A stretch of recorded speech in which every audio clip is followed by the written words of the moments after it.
me entregué prácticamente a mi trabajo, al SENACE, que no era de 8 horas, sino era de 24 horas.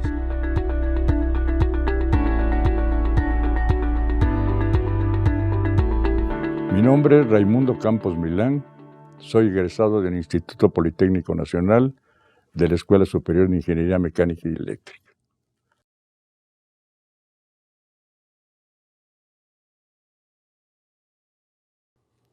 Pues yo creo que algo hubo en mi infancia. Visité la cervecería Moctezuma y también ahí tenían taller eléctrico. Y todo eso me fue induciendo, conforme yo fui creciendo, a estudiar algo relacionado con la electricidad. Y me incliné por esta carrera porque me gustó y por vocación propia. La única que me impulsó a mí para que yo estudiara, y lo tengo que decir a voz en cuello, fue mi madre. Ella sí, porque yo perdí a mi padre cuando tenía escasos 6 años. Entonces mi madre nos dijo, a mí me encargó su papá que todos iban a estudiar. Ella fue mi motor para todo lo que hice en la vida, ella fue mi motor siempre. Y la que me inculcó, pues, el espíritu de trabajar y la honradez y todas esas cosas buenas en la vida. En el individuo también.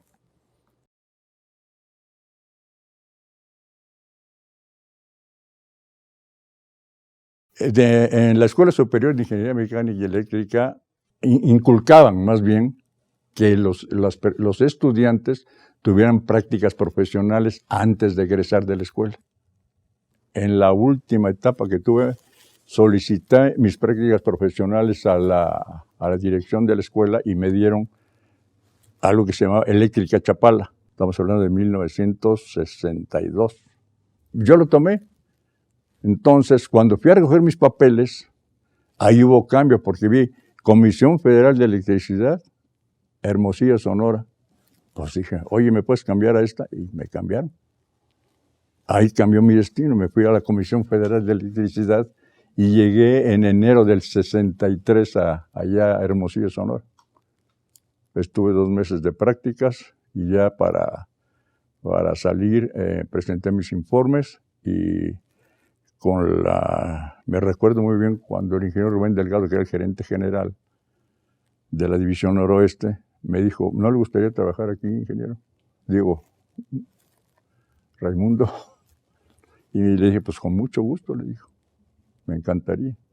Muy bien, dice, va usted a presentar sus exámenes psicométricos a la Ciudad de México y se regresa.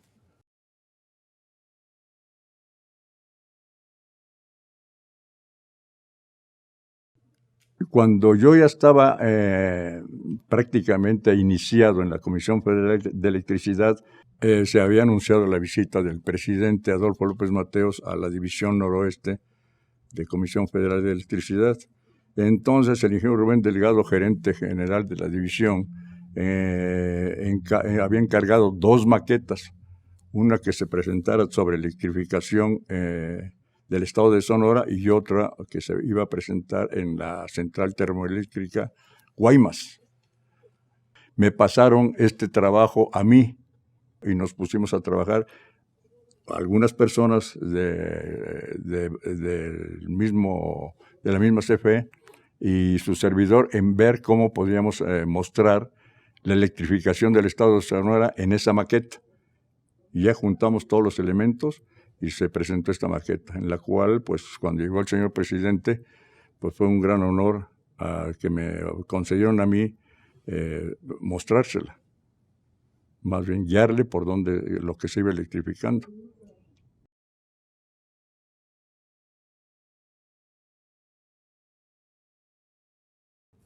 Era muy difícil porque no teníamos herramientas de operación. Solamente contábamos con un carrier, un teléfono comercial y un radio de FM. Era todo lo que teníamos para hacer nuestro trabajo. Entonces era muy complicado para nosotros, en su inicio, poder atender, por ejemplo, una falla, un disturbio. Por iniciativa de la división nos hicieron una oficina encima de la subestación. Techaron, hicieron una oficina bastante amplia, ya con un tablero, en donde se dibujaba el sistema eléctrico. Pero en ese entonces, para tener nosotros mejor idea de lo que estábamos operando, todos los diagramas y todas las instalaciones los teníamos que tener en mente. Era nuestro recurso de la mente. Había planos y todo, pero en un disturbio pues, no se puede estar revisando tanto, a menos que sea pues, necesario. Pero de lo contrario, uno tomaba las comunicaciones y pedía a cada uno de los tableristas, operadores de las hidroeléctricas o de las centrales térmicas, qué estaba pasando o en qué condiciones se encontraban para poder restablecer el servicio en un caso dado. Y lo tenemos que hacer en base a esas comunicaciones que había. No había más. Todo eso ayudó bastante, porque eso mismo que nosotros aprendimos prácticamente desde cero, pues se utilizó para empezar a modernizar los sistemas, las comunicaciones, para empezar a hacer algo más de lo que teníamos. Sin embargo, pues gracias a que ya estaba organizada la operación del sistema, pues se lograba recuperar la red y el servicio en el menor tiempo posible. Y entonces eso ayudó muchísimo ya a dar continuidad del servicio. De ahí sale una de las funciones principales de lo que es ahora el SENASA, la continuidad del servicio eléctrico.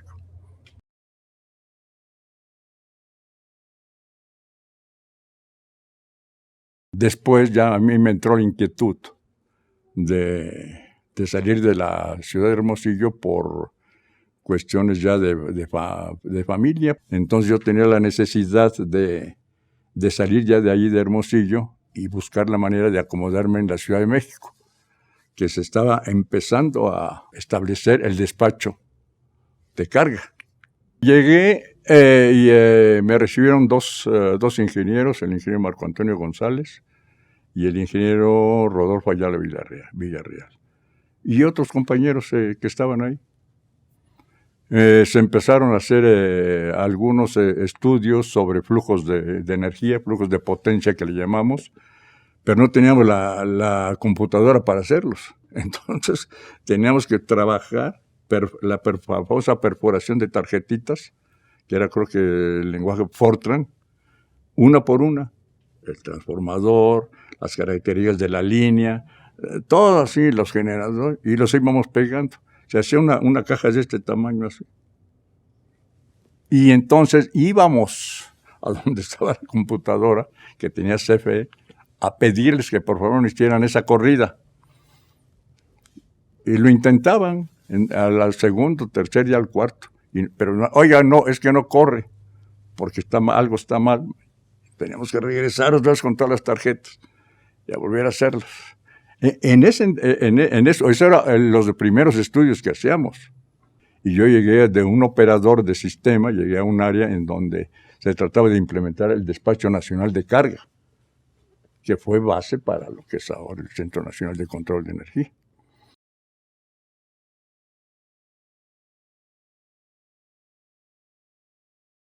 Por el apoyo que tuvimos de la Gerencia General de Operación, nos dio el beneficio de tener una instalación propia. Pero ahí se construyó, en el Olivar de los Padres, que se llamaba, no me acuerdo. Y ahí se dio las instalaciones que ya requería la operación de sistemas. Y se adoptó ya el término de Centro Nacional de Control de Energía. ¿Por qué? Pues porque mundialmente eso era lo que se tenían en muchos países, los National Control Center y Area Control Center. Entonces, pero nació bien, nació en base a todo lo que ya se tenía de experiencia, ¿no? Que como en cualquier empresa, cualquier negocio, si usted no tiene calidad en el servicio, pues no funciona. Debe ser algo de calidad, y la calidad se fijaba en los parámetros de la frecuencia del sistema. Si la frecuencia se mantenía el mayor tiempo posible en 60 ciclos, más o menos una pequeñísima variación, estaba perfecto. Generalmente los sistemas fueron creciendo por sí solos, por necesidades propias de la electrificación, que fue la tarea que tomó el país a raíz de la nacionalización en el 60.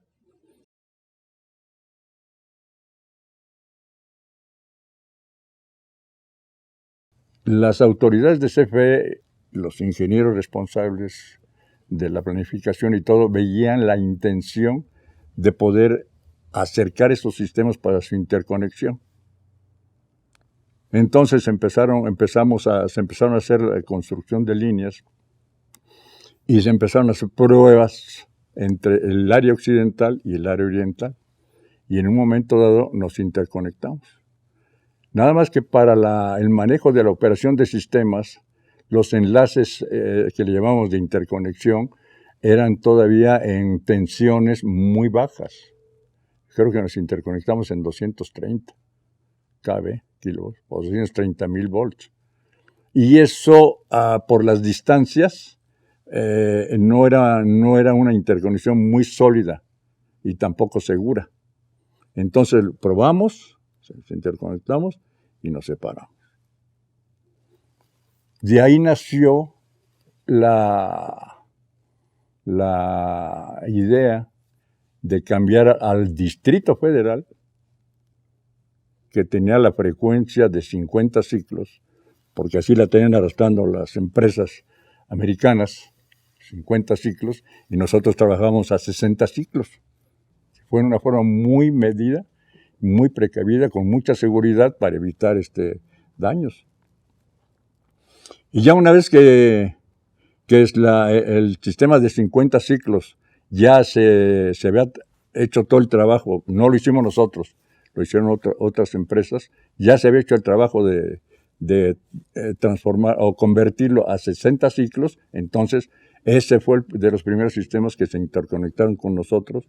Ya entonces era oriental, central y occidental. Ahí nacieron el sistema interconectado ya nacional, prácticamente.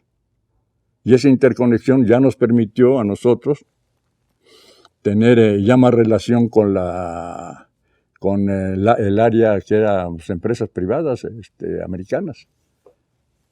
Y se organizó ya de otra forma las oficinas de operación de sistemas. Ahí nace prácticamente el Centro Nacional de Control de Energía.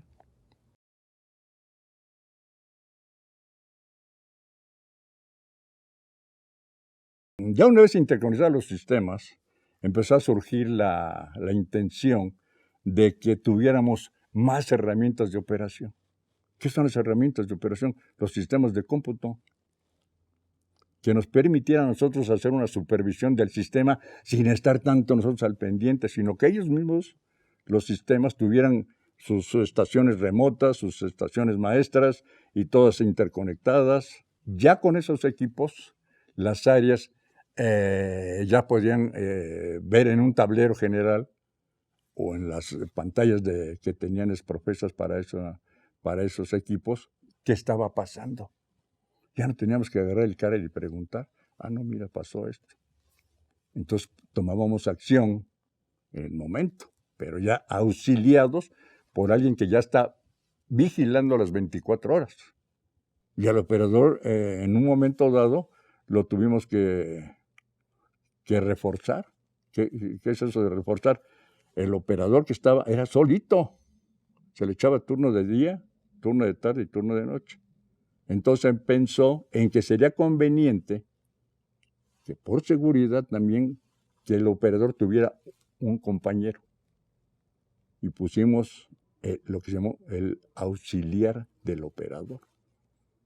Ese auxiliar del operador, si le pasaba algo, pues se quedaba como piloto y copiloto. Y así empezó a crecer el CENAS en persona. Y eso dio también seguridad. Aparte de la seguridad del propio sistema, que la teníamos que controlar los flujos de potencia.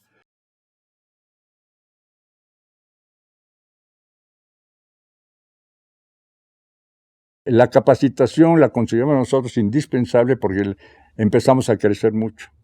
Entonces, desde el operador, el auxiliar, el analista, el subjefe, todos tenían que tener capacitación.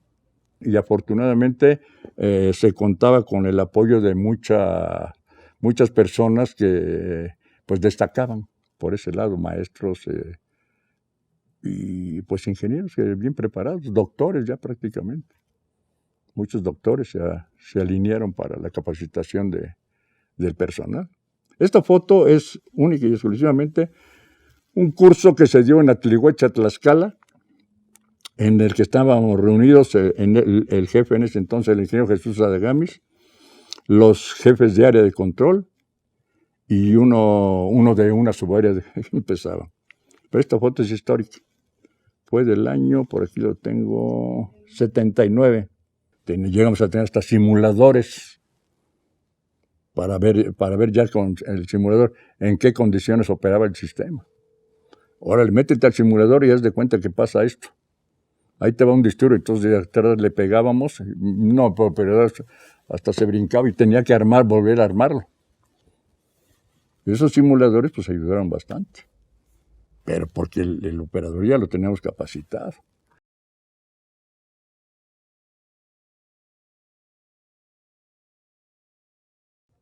Lo que me dio el SENACE a mi vida, pues me dio todo.